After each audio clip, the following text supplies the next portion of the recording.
Rocking and roll. There we go. All right, ladies and gentlemen, welcome to Daily Parshas, PG Parsha. You see that? Thank you. Right, you got to click the little authorize. So this is DPP's PG Parsha, which is our 1 day a week, Mondays. Now, it used to be Wednesdays, Mondays now, where we meet in person, and we even have the lunch option. Matt, 1 week, if you want, put that order in. We'll have it ready for you. All right. The more, well, you know what? We need to tweak it because we got to get in a little bit earlier. They're asking that we get it in ideally the day before, Sunday. It could even be the week before. I know it's like whatever, like who's planning so far in advance? I know, but that was one time. But anyway. It goes at 3, right? So, all right, it'll take a little advanced planning. We'll get there. Okay, but let's jump in today. Let's give the date and time. Today is Monday, July 19th, 2021. And hey, Elia, good to see you. Welcome. Okay, so this is DPP, and Torah portion is Ve'et Hanan. So it's the second portion in the book of Deuteronomy. And everyone here, so what I did this week was that everybody in person, because we have our in-person DPP today, I printed out the same text. This way, we're not reading 2 different texts. The same text that we have online is the text we have in front of you from the website. So it's like, the only difference is on the papers, you can't scroll. You have to turn the page. You can't scroll. Okay, I'm going to share my screen for everybody online, and we are going to jump in. So give me a second. Let's do this. All right, reading number 1. All right, Vet Hanan, I'm going to do the intro. Do the intro again. You heard this last week, probably a dozen plus times. I'm going to do it again today. I'm telling you, I'm going to do this every single time we do this. All DPP and Deuteronomy gets the same intro. Moses' final speech to the people shortly before his passing, the last 37 days of his life. He's speaking to the people, words of encouragement, words of some rebuke, some criticism, correction, whatever you want to call it, to get the people where they need to be before he passes away and passes the mantle of leadership officially, passes the baton to Joshua. So all he wants is for the best, is the best for the people. And he's dedicated to make that happen. All right, so let's begin. I'm going to start reading here. This is the 3rd chapter of Deuteronomy. It starts with verse 23. And Moses, again, in the first person, tells the people in his final speech, he tells them his conversation, his dialogue with God Almighty.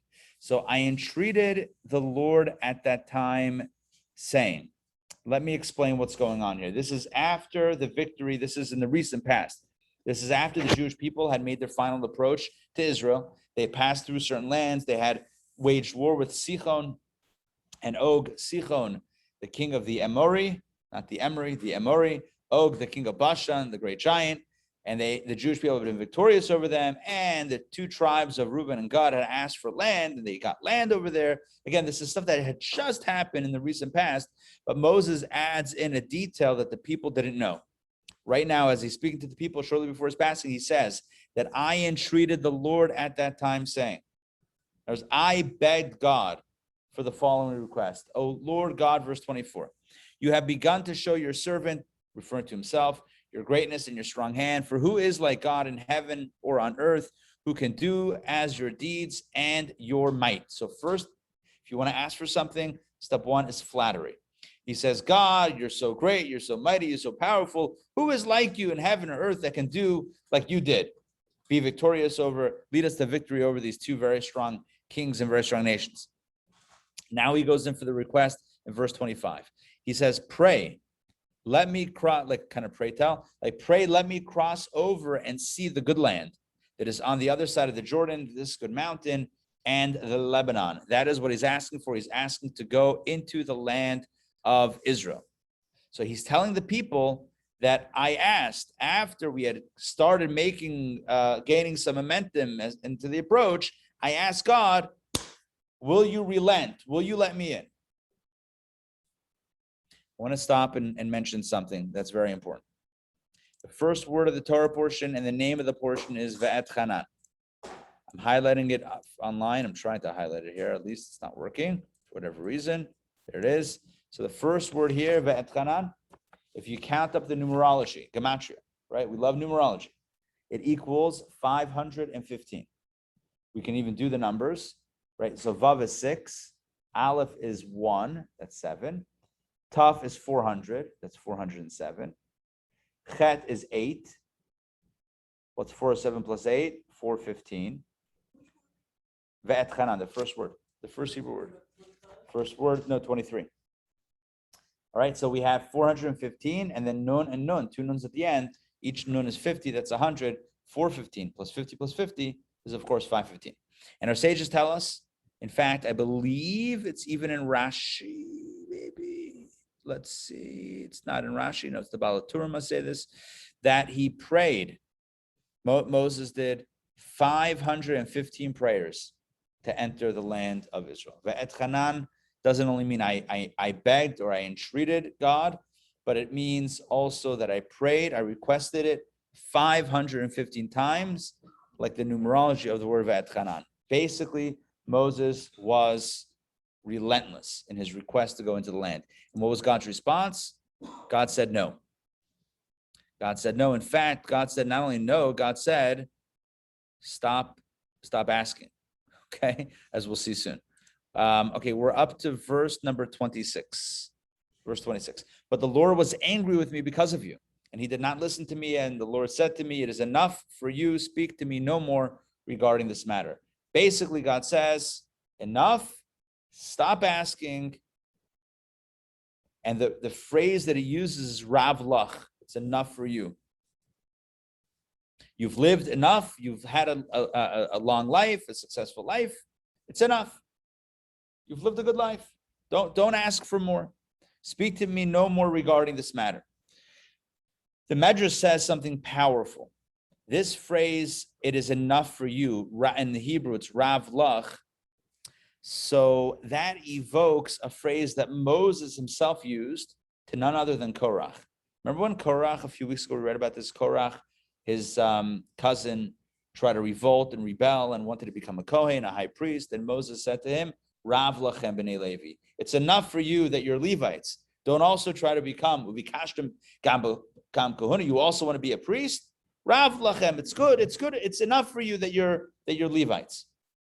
So the Medrash says, because he poured cold water on their aspirations, so God poured cold water on his aspirations, and God said, you want to go into Israel? It's enough for you. You said it was enough for them, it's enough for you.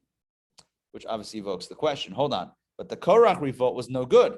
So by him ending it, it was a good thing. But Moses' request to go into Israel seems like it's an innocent request or a positive request. So what's going on? So there is a beautiful insight into this from the Hasidic tradition that says essentially the following. That, yes, Korach, and this is something we brought up before, Korach went about it, his aspirations in the wrong way. But the core dream to rise to the level of a Kohen, the core idea that I want to rise from my spiritual standing where I'm at right now, and I want to grow, I want to, continue to grow and evolve and that sort of thing, that's a good thing. It's not a bad thing. It's something to celebrate and not something to denigrate, which means that when Moses was speaking to Korach, he should not have said, Rav Lachem, basically stay in your lane, right? It's enough for you, stay in your lane. He shouldn't have said that.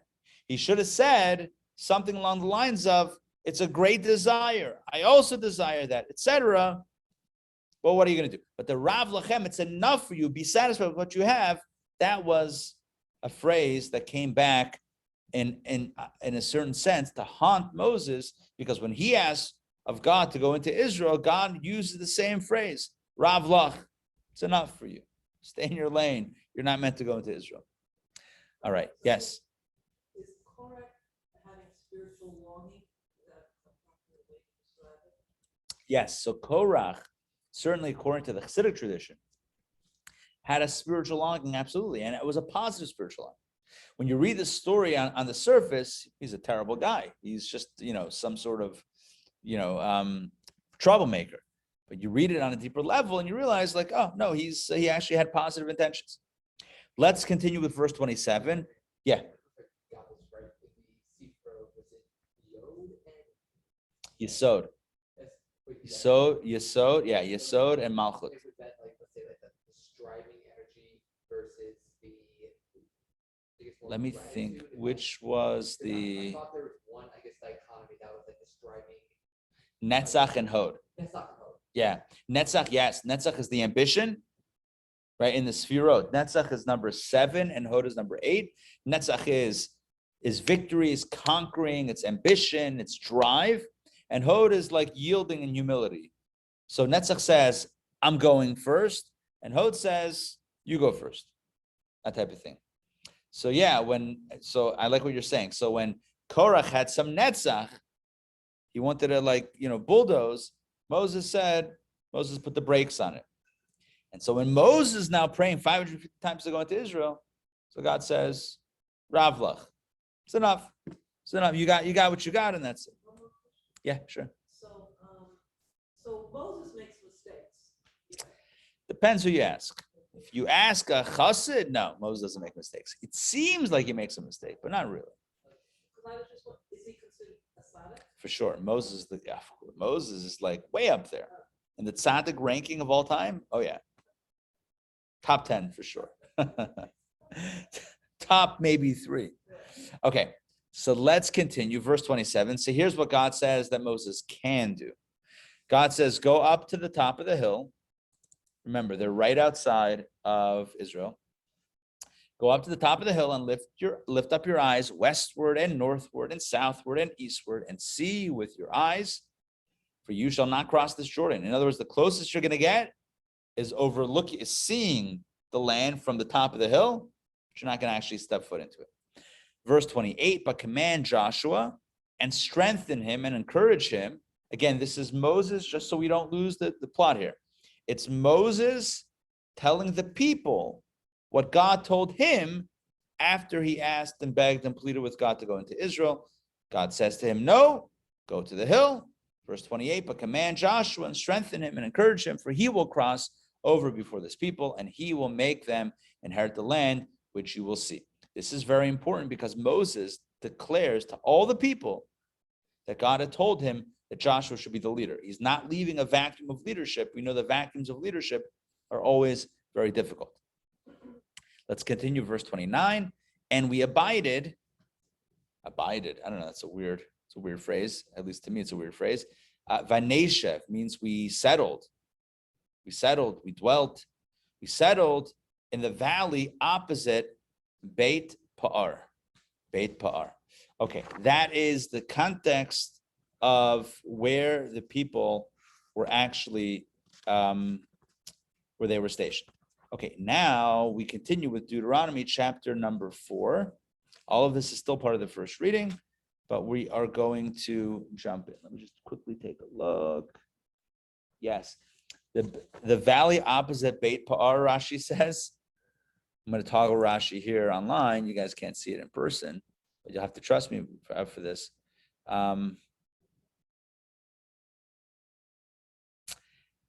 We abide in the valley. We dwelt in the valley opposite Beit Pa'ar. If you recall, Baal Pa'ar was that idol. Remember the idol that they sinned with the daughters of Midian? And whatever. So that was called the Pa'ar. So they dwelt in that place where they had worshipped the idols. Nevertheless, there is forgiveness, as Rashi says. There will be forgiveness as the verses continue. Forgiveness once the Jews get kind of back on the straight and narrow. Here we go. So Deuteronomy chapter 4, and this is what Moses says in continuation of what he just said. And now Israel, and now, O Israel. Now he's speaking directly to the people. And now, O Israel, hearken to the statutes and to the judgments which I teach you to do, in order that you may live and go in and possess the land which the Lord God of your forefathers is giving you. So what's the juxtaposition? Again, between verse 29 of chapter 3 and verse 1 of chapter 4. According to Rashi, which I just toggled online and I just shared with you outside, the flow is that Moses telling the people that I was not forgiven, I was not given a chance to go in, I will not go in with you guys, and that's going to be my legacy, or I'm not going in. But you guys, even though you sinned with the Pa'ar, with the idol, you will have a chance to go in. when you kind of redirect yourself to where you need to be. So that's why he says, hearken to the statutes, the judgments, etc., so that you may live and go in and possess the land. If you do this, you will go into the land. God is essentially giving you a chance after the sin of the par, after the sin of the idolatry, to go into the land. Verse number 2. Do not add to the word which I command you, nor diminish from it, to observe the commandments of the Lord your God, which I command you. So Moses tells the people, this is a very important mitzvah. Do not add to the mitzvot. We're not supposed to add to the mitzvot, nor take away from the mitzvot. So everything should be b'diyuk, exactly the way it was commanded. Verse number 3, your eyes have seen what the Lord did at Baal Pa'ar. That's when they served idols recently. For every man who went after Baal Pa'ar, the Lord your God has exterminated from your midst. The people that sinned with idolatry, they were struck by a plague, as we read a few weeks ago. But you who cleave to the Lord your God are alive, all of you this day. Once again, Moses is warning the people against idolatry, not to serve idols, and saying essentially that that is what is going to be problematic. Now, I want to bring in Rashi on verse number 2. On verse number 2, where Moses tells the people, do not add to the mitzvot, do not add to the commandments. Rashi says, I'm going to read Rashi. For instance, do not add to the mitzvot by inserting 5 sections into the tefillin instead of 4. So in the tefillin, both the arm box and the head box, there are 4 chapters of scripture. That's the law that we got from Moses at Sinai. Moses is saying, don't add to the mitzvot, meaning don't add a 5th section on your own. It's like, you know what? We're wearing tefillin anyway. It's got 4 sections, so might as well let's add a 5th, like another favorite paragraph. Now I'll do that. Or another example of prohibition is by using 5 species for the commandment of lulav on Sukkot instead of 4. So also again 5 and 4. So on Sukkot we bring together 4 plants for the blessing, right? I think everyone, right? We've all done it. You get the lulav, which is the tall palm. You get the esrog, which is the lemony, citruny, expensive lemon thing. Then you get the myrtle, the hadas, and the arava, which is the willow. And you get those 4 things together. You say the blessing, you give it a shake in different directions. So again, Rashi says, what does it mean when the Torah says, when Moses says to people, don't add to the mitzvot, don't add a 5th plant? It's like, you know what? I love jasmine. Jasmine, is that a plant? Yes. Is it a flower? Whatever. It's tea. All right, a rose. Let's go rose. I love roses. When I shake the lulav and esrog, I'm going to throw a rose in there and shake it along with the other 4. Not allowed to add a 5th. You got to. The Torah is a Torah. The mitzvah is the mitzvah. It's not up for, additions. Or another 5 and 4. Rashi says by attaching 5 fringes instead of 4 to the tzitzit, and so too do not diminish to go down from 4 to 3. So that's what verse 2 says. Do not add to the word which I command you, nor diminish from it. So don't add 5 instead of 4, and don't go down from 4 to 3. Either way is no good. The question that people ask is, well, what's the problem with, and I understand the problem with diminishing. If you're diminishing, then you're not doing the mitzvah. But if you're adding, what's the problem? You're going above and beyond. I'm not taking away from the mitzvah. I'm just adding. I'm being a hiddur. It's like I'm making it even more beautiful, one could argue. The danger is that once you start deciding what you're going to do with the mitzvah on your own, it's like, I'm going to take this from 4 plants to 5. The moment you're starting to figure out what you want to do is the moment it's going to lead to diminishing.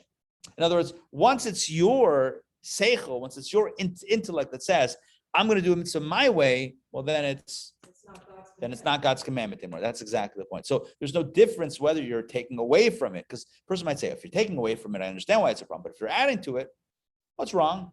Because it's still not God's mitzvah. You're adding to it, that's your thing. Yeah, for sure. 613 mitzvah. So a rabbi that's committed to doing all, does one actually end up doing 613, or there's some that are not? Don is asking, can a person actually do all 613 mitzvot? No. No. It's not possible.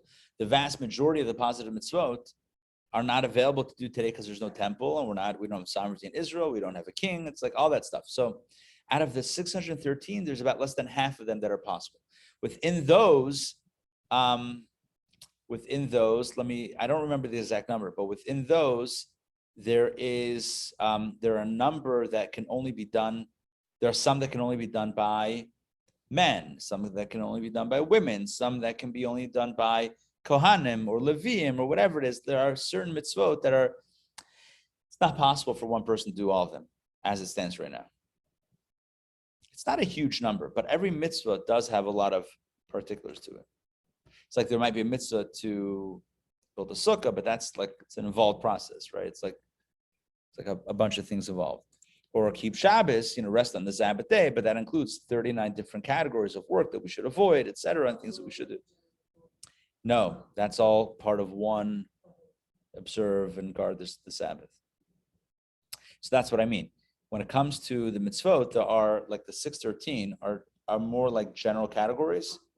Yeah, umbrellas, sort of, within which there's a lot of details. That's what keeps the rabbis busy for the last 3,000 years, discussing all the particulars and all the details. No, literally, I mean, that's why you have like 60 volumes of Mishnah, 60 plus tractates of Mishnah, and then Talmud elaborates on it, and you have 14 volumes of Rambam, Halacha, then you have a Code of Jewish Law. I mean, all this Jewish scholarship is so vast, it's crazy. Plenty to keep us all busy for a long time. Okay, let's jump on to the second reading. So again, the nature, if we had to kind of like capture the energy of reading one, Moses is kind of wistfully talking about his negotiations with God, trying to get into Israel, and ultimately the answer is no. But the Jews have their marching orders. When they go in, Moses says, when you guys go in, you got to stick to the script. Okay, reading number 2, this is Deuteronomy chapter 4, verse number 5. Okay, behold, I don't like this behold, it's really look. Re'eh means look, see. Look, behold, I have taught you statutes and ordinances as the Lord my God commanded me to do so in the midst of the land to which you are coming to possess. In other words, I've given you, Moses says, I've communicated to you these mitzvot and various categories. We've talked about this many times. There are chukim, there are mishpatim. Chukim means the super rational laws, the laws that we don't really understand, like wool and linen and meat and milk and those prohibitions. Mishpatim are the civil laws that we do understand, but Moses is referring to both. See, I have taught you the chukim, the mishpatim, the super rational laws, the rational laws, as God has commanded me. This clarifies. Moses did not just freestyle on his own. Moses was not like, you know what, guys, this is what I think we should do. Whatever Moses communicated, he got from God. And Moses says the point of these mitzvot is to do them in the land that you are coming to possess. Let's continue. Verse number 6, and you shall keep them and do them. Ushmartem va'asitem. That refers to, of course, the negative commandments and the positive commandments. Shmartem means guard or watch. Here it says keep, but it means to watch, which means to make sure you don't cross the line. Va'asisem, and you should do them. That refers to the positive mitzvot. So in general, the 613 breakdown as follows: 365 negative commandments, 248 positive commandments. There's more don'ts than do's, or do nots than do's. 365 don't, which you can fulfill by just not. If you just sit there and don't harm anybody, right? Don't bother anybody. So you're keeping lots of those 365. And the 248, of course, are positive actions, like active actions that need to be done. But Moses refers to both. Ushmartem, you should guard yourself, be careful to not violate. Vasitem, and do the ones that you need to do. Why? And look at this. Look at the next phrase. For that is your wisdom and your understanding in the eyes of the peoples, which is such a beautiful phrase. Basically, Torah and mitzvot is what raises the stature of the Jewish people in the eyes of the nations, who will hear all these statutes and say, only this great nation is a wise and understanding people. In other words, sometimes we feel like maybe we need to hide our Judaism. Like maybe we shouldn't go like super out there, super public with our Jewish beliefs. And Moses told the people then, and he might as well tell it to us today, which he kind of is because we're studying it, right? And every day it's new. So Moses telling us today on, I'm looking at the date here, July 19, 2021, At 12:33 p.m., Moses tells us through the Torah, in the words of Torah, that never be ashamed of the Torah, never be ashamed of the mitzvot. It only raises our stature in the eyes of the world. The world says, you guys have this wisdom, you have this code, you have this way of living, you have this moral authority, you have this, higher authority. We've had it for 3,300 plus years. What if someone on their own, just not Jewish, decided to do the mitzvah, but doesn't go through the formal conversion process? The formal conversion, so it's interesting when it comes to conversion, at the essence of conversion is super, super simple. It means a person says, I want to opt in. I like Torah and mitzvot, Judaism. I want this to be my lifestyle. I want this to be my life. That's it. So why is it a complicated process? First of all, it doesn't have to be. Second of all, because at the core of the process is making sure that the person is serious about the commitment and knows what they're committing to, which is probably the most important. Because somebody might say, yeah, I love Judaism. Gefilte fish, right? Or Hanukkah, huh? Or not gefilte fish, right? Matzah and Passover. It's really important that the person knows what it is.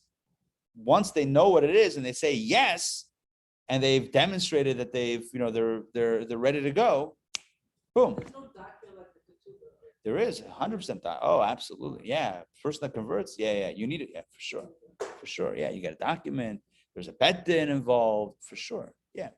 But again, at the core, it's, you know what it is? It's what we said at what we all said at Sinai. We all converted to Judaism. There were no Jews before Sinai. I mean, we call Abraham the first Jew. We call them like the children of Israel, the children, right? But that's like, these are more like colloquial terms. These aren't precise terms. Judaism began formally at Mount Sinai. And what happened? God said, you want the Torah? And what do we say? Yes. That's it. That's all it takes. So how come conversion doesn't take a quick question and answer? Because no rabbi is going to say that a simple question, do you want to be Jewish? Person says yes. That's enough of an assurance that the person is actually committed to Judaism. So again, the person has to know what it is. What is Judaism?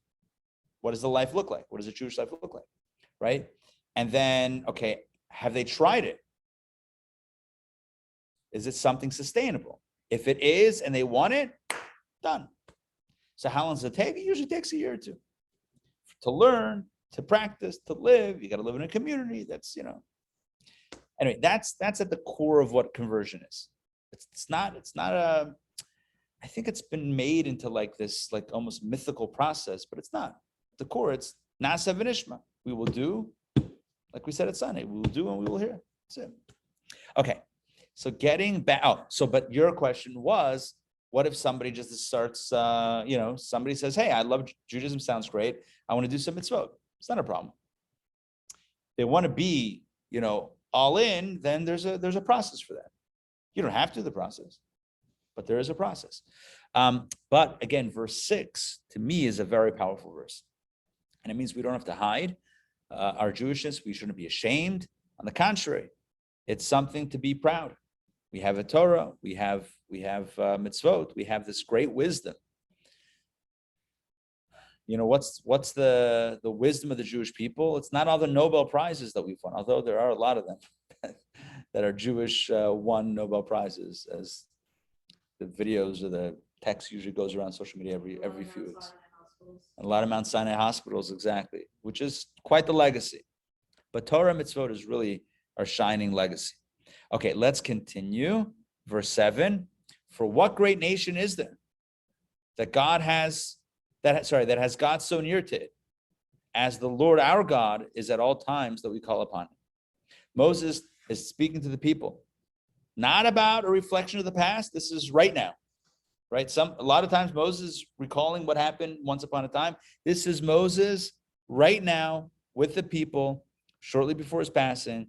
He says, recognize the gift and the privilege it is to be a member of the Jewish people, right? What other nation is there to which God is so close? as God is to us. And verse 8, and which great nation is it that has just statutes and ordinances? Just meaning righteous, statutes and ordinances, as this entire Torah, which I said before you this day. You know, Moses was standing, this is again 3,300 years ago. We know about the corruption, the immorality, just the horrific rules, so-called rules that existed then, right? So this is Moses telling the people, Ashreinu matev chalkeinu. How fortunate we are, how lucky we are to have God, to have this unique relationship with God, to have the Torah, to have the mitzvot. It's a privilege. It's a privilege. And this is really, I think, one of the most important messages for Jewish continuity.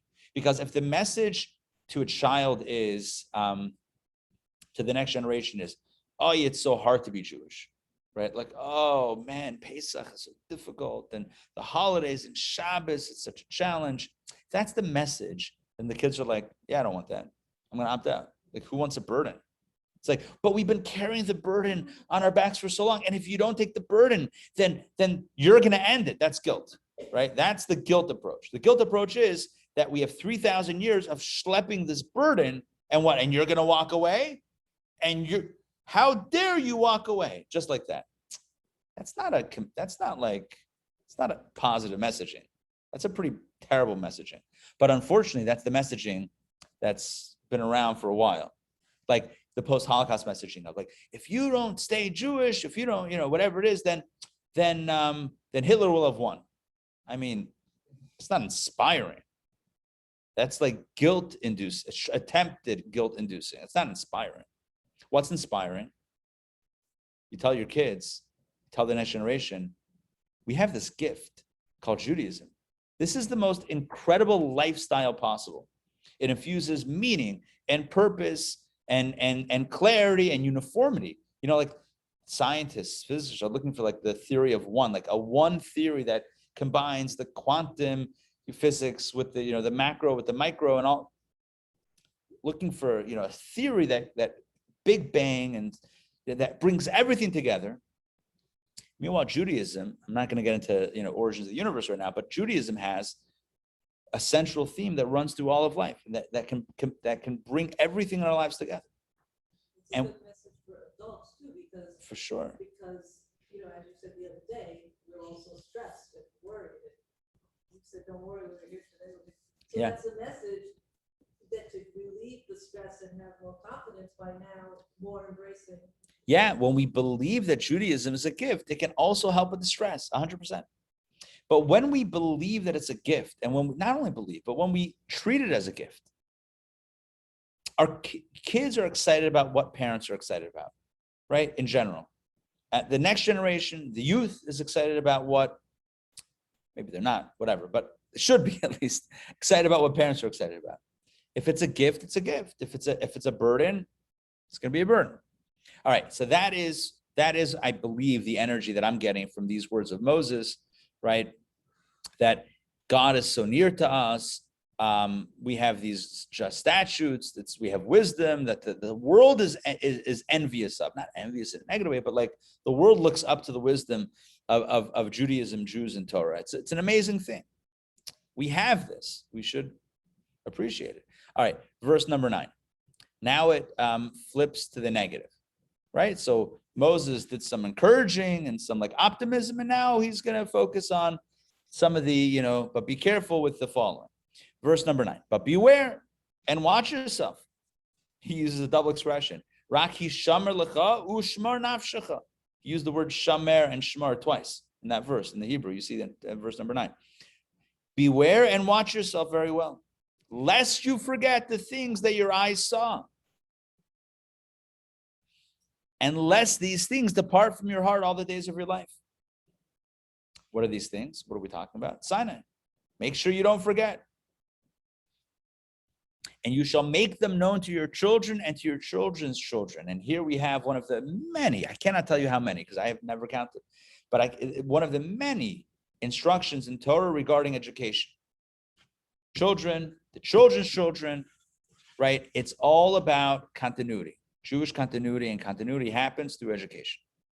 And education happens through inspiration, as we talked about before. But the point is, it's not enough that you're committed. It's not enough that you remember Sinai. You remember what it means to be Jewish. It's not enough. You have to make sure that your kids are also on board and that their kids are on board. Let's continue verse number 10. What should we be careful not to forget? The day you stood before the Lord your God at Horeb. Horeb, already from last week, we know means Sinai. When the Lord said to me, Moses is saying to the people, assemble the people for me, and I will let them hear my words, the 10 commandments, that they may learn to fear me all the days that they live on the earth, and that they may teach their children. So this is what Moses is reporting 40 years later that God said to him 40 years prior at Sinai. God said, gather the people and I'm going to talk to them. They're going to hear my words. I want them to fear me. Now, fear always strikes a very odd chord in the modern mind. Fear, oh, I don't want to fear anybody. Fear anything. That doesn't sound right. So fear is not, I mean, don't read it as fear. Read it as awe, respect, reverence, whatever you want to, whatever synonym is a little bit, is more, whatever will sit better for you, that's what it means, right? Fear means be in awe of God, reverence. All the days that they live on the earth, they may teach your children. So the Sinai experience is meant to impact not only that generation, but also their kids. Let's continue verse 11. Moses continues the walk through history, or the trip down memory lane. That's what I wanted to say, the trip down memory lane. And the people approached and stood at the foot of the mountain, Mount Sinai, and the mountain burned with fire up to the midst of the heavens, with darkness, a cloud, and opaque darkness, different types of darkness. The Lord spoke to you, and there's commentaries. I mean, I probably don't have to tell you this. There's commentaries on every single word. What's darkness? What's the cloud? What's the opaque darkness? Okay. Let's continue. Verse 12. The Lord spoke to you, says Moses, recalling what happened 40 years prior. The Lord spoke to you out of the midst of the fire. You heard the sound of the words, but saw no image, just the voice. That's very important.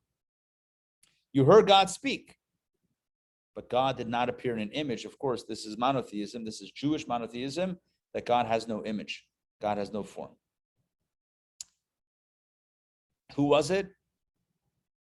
Was it Freud or Nietzsche? Somebody surprising, who said that one of the greatest contributions of Judaism is the notion of an invisible God, an imageless God, because it allowed the human mind to start thinking in abstract terms instead of concrete terms.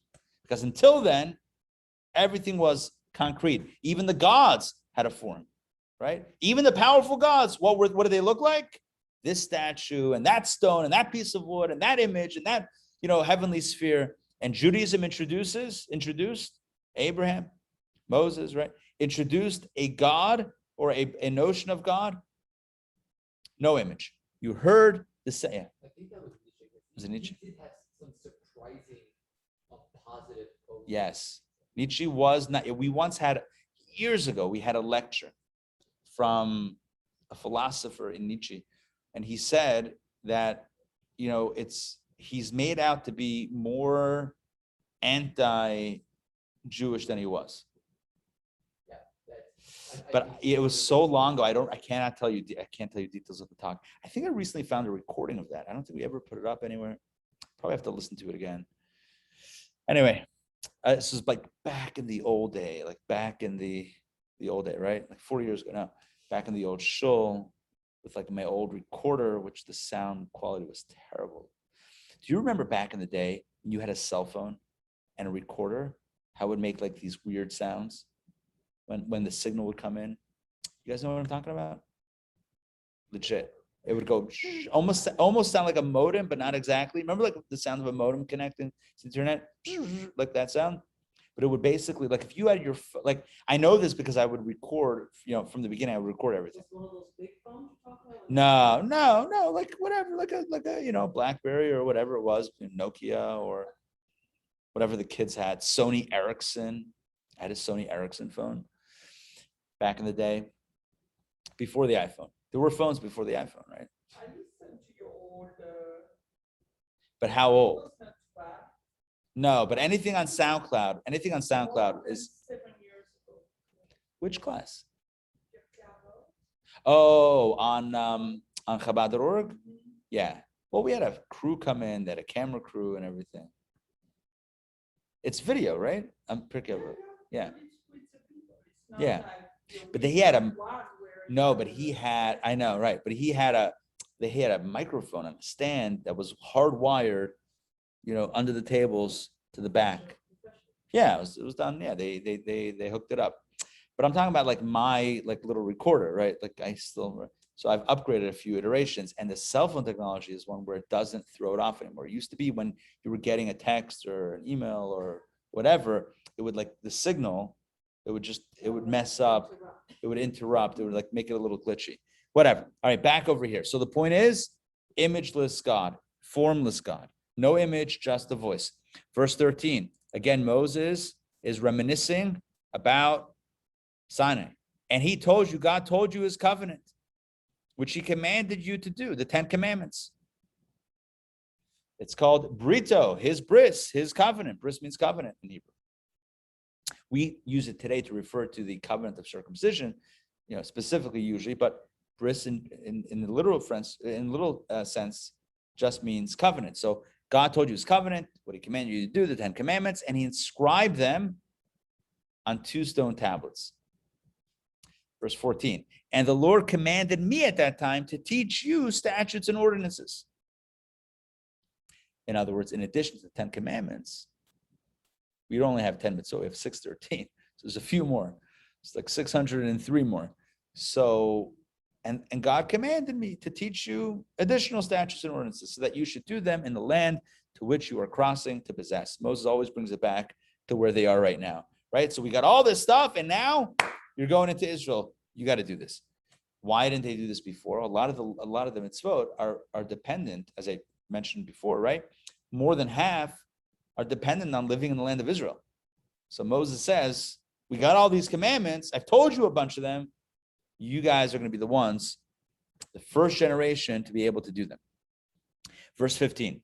Once again, he says, watch out, be careful, and you shall watch yourselves. Vinishmartem, again, the same word, shamar, shmirah. You shall watch yourselves very well, for you did not see any image. Once again, you did not see any image on the day that the Lord spoke to you at Horeb from the midst of the fire. And why do you think Moses is reiterating this? If you didn't see an image then make sure you don't make an image now. Verse 16, lest you become corrupt and make for yourselves a graven image. Moses basically leading into reminding them not to serve an idol, not to create idols or images, right? Don't you remember? We were at Sinai, you heard the voice, you didn't see an image. Don't create an image, lest you become corrupt and make for yourselves a graven image, the representation of any form, the likeness of male or female. Look at this. He says, not only is a prohibition against making a deity, it's against making any form. And now you're thinking, what, I can't sculpt? What about photographs? One second. Let's continue. Verse 17, nor can you make for yourselves the likeness of any beast that is on the earth.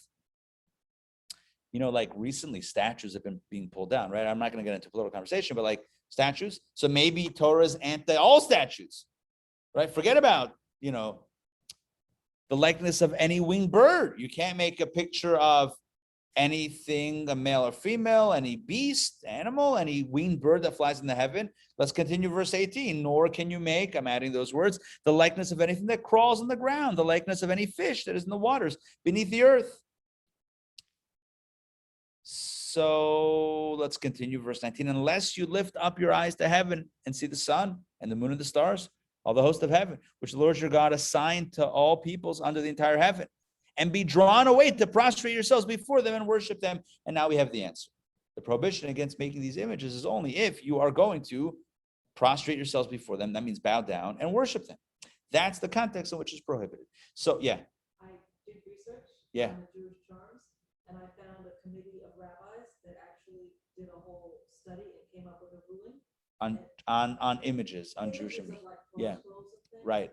So the answer was that they gave was treat it like tefillin. So just how you don't desecrate the tefillin by going right. in certain areas. Right. So try to avoid that as well. Yeah. So images have a certain power, especially if the images are worshipped. So this is where Moses says one is not allowed to make an image to then be worshipped. But if you want to just make a sculpture of something, then it's not a prohibition in and of itself. Does that make sense? Okay.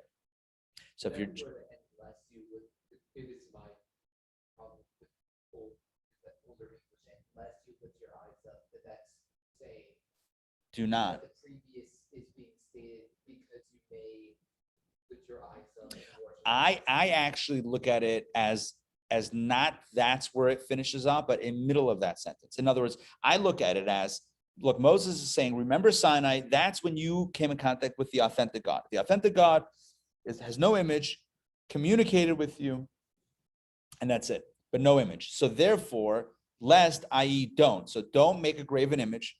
Don't make the likeness of male or female. So graven image would be any sort of image, right? And then he specifies the image of a male or female, the image of any beast, any winged bird, anything that crawls on the ground, any fish in the water, etc.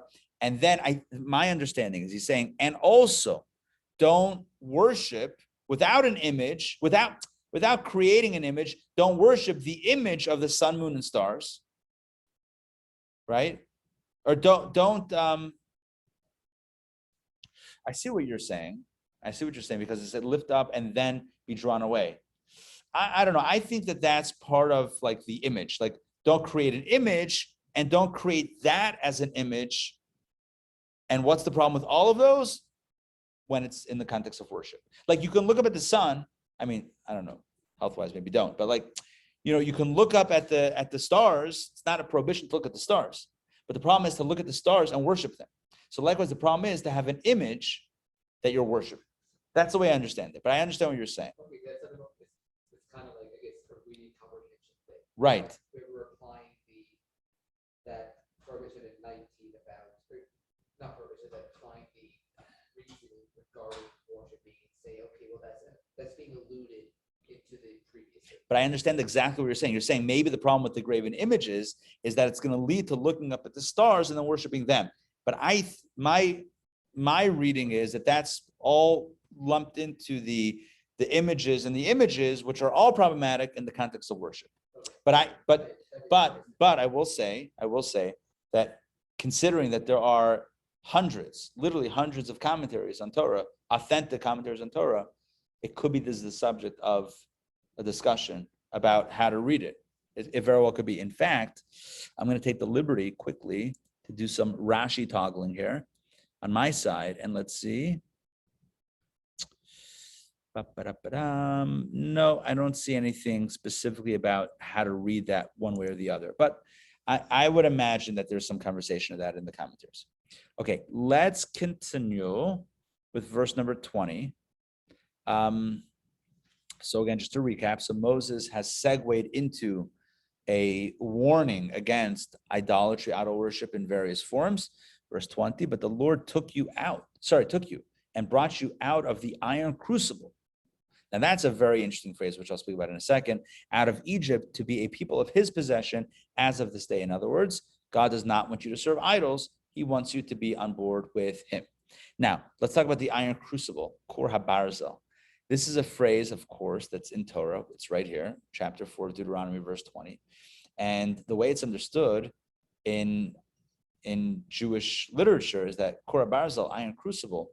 And I don't know what the word crucible exactly means, but it's a reference here to Egypt. And I've heard it also be euphemistically translated as smelting pot. Not a Furnace. It's a furnace. The iron furnace. So it's like specifically in the context of when you refine the iron, when you refine the metal. So you melt it down, and then through the process of melting, somehow, again, I'm not an expert in this, but somehow through heating it, reheating it, or something like that, you actually refine the metal and you purify it. And so it says that this alludes here to the purpose of Egypt. What was the purpose of Egypt? It was the pressure, right? It was the intensity, the slavery, not justifying it, but just saying that the end result was a purified people, a refined people, a people that were ready to receive the Torah. So that is kind of like kind of like how in Kabbalah we talk about, Chassidus we talk about how you have to sometimes go down to go up. So this is kind of like needing to go into the smelting pot, into this iron furnace, crucible, to go up to get the Torah. Let's continue. How much more do we have? It's fairly long. I'm comfortable with kind of breaking soon. I think we'll break another like it's 12:59, so we'll break another minute or so, and then we'll pick up tomorrow in the middle of reading two. Reading two is really, really long. Okay, let's go very quickly here at verse 21. And the Lord, let me just see here for a second. Verse 21. Okay. And the Lord was angry with me because of you. This is the second time that Moses mentions this in the last few weeks. And he swore that I would not cross the Jordan and that I would not come into the good land the Lord your God is giving you as an inheritance. For I will die in this land. I will not cross the Jordan. You, however, will cross, and you will possess this good land. Why is he saying this now? Because I think the way I understand it is he's saying, I would love to be able to remind you this constantly, but this is it for me. I'm not going to go with you. So this is my last shot at reminding you of what you're supposed to do and what you're supposed to not do. Follow God, don't follow idols. And he says, it's interesting. We just read this yesterday. Okay, so at verse 25, we're going to stop. Okay, so let's continue. Verse 23 until 25, until verse 25. So two more verses. Beware, lest you forget the covenant of the Lord your God, which he made with you, and make for yourselves a graven image, the likeness of anything which the Lord your God has forbidden you. Once again, he repeats this prohibition. Make sure not to make the graven images. For the Lord your God is a consuming fire, a zealous God. Basically, God is not keen on you hanging out and dancing around other gods. All right, this takes us to a break in the Torah. How do I know this? Because I have a chumash next to me, and the chumash has a pei, the letter pei. And the letter pei here means paragraph break in the Torah. You know, Torah is usually written like a run-on sentence, pretty much. I mean, there's no punctuation, sentence, periods, commas. But every so often, there's like a line break. And this is a line break, so that's a good place to stop, right in front of verse 25. You wouldn't know it in English, you wouldn't know in this version, but in the Chumash, that's where a break is to be found. So I'll pick this up tomorrow, the second half of reading 2, and then we'll go into reading number 3. Sarah, yes, jump in. May I see your Chumash real quick, please, Rabbi? Oh yeah, for sure. Okay, let's. Let me stop sharing so that so you get a bigger view of this. Chumash is this one. Okay, let me zoom. I can't pull up. Okay. All right, I see it. Thank you so much. Yeah, it's the Goodnick edition. I got it on Amazon. You got it on Amazon? The publisher is Kol Menachem. It's like $65. It's expensive. Yeah, it's an expensive book. It's very good. And the pay, I'll show you the pay that I was referring to. The pay is right before verse 25. Chafei. You could see that. There's like a pay right there. I do. Yes, I see it. Yeah, that indicates that in the Torah there's a break. Every so often when there's like a bit of a topic, not a topic shift necessarily, but like a break, it says that God taught Moses in chunks and sections that Moses could digest and think about things and then tell it to the people, and then they picked it back up. This was Moses speaking, but I guess it would mean that Moses here probably took a break. Maybe it was the next day that he continued the conversation, but here there's a break. So I figure it's a good time for us to take a break. All right. So what's the moral of the story? I don't know. I mean, I don't know if there's any one specific moral. I mean, we could say like, don't serve idols or don't create graven images and worship them. Sure. But to me, it's about commitment to Judaism and that commitment being one born of appreciation for Judaism. That Judaism is a gift. It's not a burden, but it's a gift. It's a treasure. And we should never be embarrassed or hide it or think that in order to be valued by others, by the majority of the world's population, we have to sell out or not be so Jewish. The Torah says it's your wisdom, it's your knowledge in front of the people before all the nations of the world. They will say, wow, what a wise nation. has such a wise Torah. So let's be proud of what we have. And Judaism's gifts to the world. Yeah, that was a great course. Say it again. Like Napoleon. Yeah. We told a great story yesterday about Napoleon. Rabbi Jacobson, on the video, told a story about Napoleon. How Napoleon was once walking through the Jewish quarter in France, in Paris, on Tisha B'Av, on the 9th of Av, and he heard this crying and mourning and weeping from the synagogue, and he asked one of his officers, what's going on? The officer went, checked it out, came back and said, it's a Jewish fast day, mourning their temple. When was the temple destroyed? 1700 years ago. They're still mourning. So Napoleon said, a nation that for 1700 years is still heartbroken, still mourns their loss, one day will return to the land. A nation that never forgets, one day will go in. So even Napoleon recognized the value of Tisha B'Av. Anyway, let's appreciate what we have and treasure it, because it is a treasure. All right, Sarah and Olia, great to see you. Take care. Thank you so much, Rabbi. Pleasure. Have a great day. See you guys soon. Take care.